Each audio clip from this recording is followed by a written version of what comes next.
નમસ્કાર મિત્રો, તમે જોઈ રહ્યા છો આજના મહત્વપૂર્ણ હવામાન સમાચાર।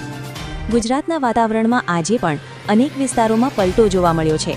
રાજ્યના કેટલાક જિલ્લાઓમાં આજે અચાનક વરસાદ અને વાદળછાયું વાતાવરણ નોંધાયું છે। આજે ઘણા બધા જિલ્લાઓની અંદર માવઠા જેવો વરસાદ ખાબક્યો હતો।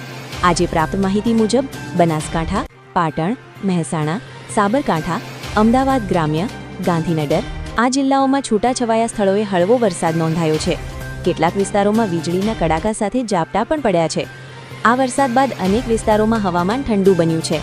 કાલે 24 તારીખે વરસાદની આગાહી।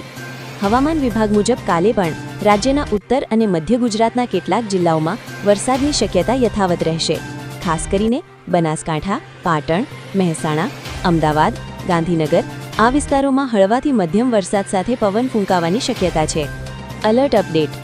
હવામાન વિભાગે કેટલાક જિલ્લાઓ માટે યેલો અલર્ટ જાહેર કર્યું છે। પવનની ઝડપ 30 થી 40 કિલોમીટર પ્રતિ કલાક સુધી પહોંચી શકે છે। આવતીકાલની આગાહી।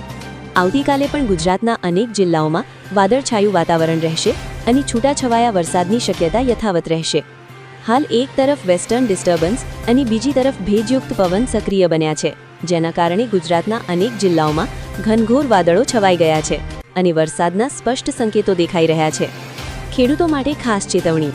ખેડૂત મિત્રો, આજે પડેલા વરસાદ અને કાલની આગાહીને ધ્યાનમાં રાખીને પાક કાપણીમાં સાવચેતી રાખજો। માવઠાના કારણે ઊભા પાકને નુકસાન થવાની શક્યતા છે। તાપમાન અપડેટ।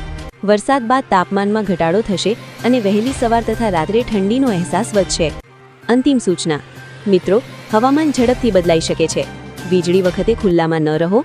હવામાન અપડેટ પર નજર રાખો। આવી જ મહત્વપૂર્ણ હવામાન માહિતી માટે ચેનલને સબસ્ક્રાઇબ, વિડીયોને લાઇક અને શેર કરવાનું ભૂલશો નહીં।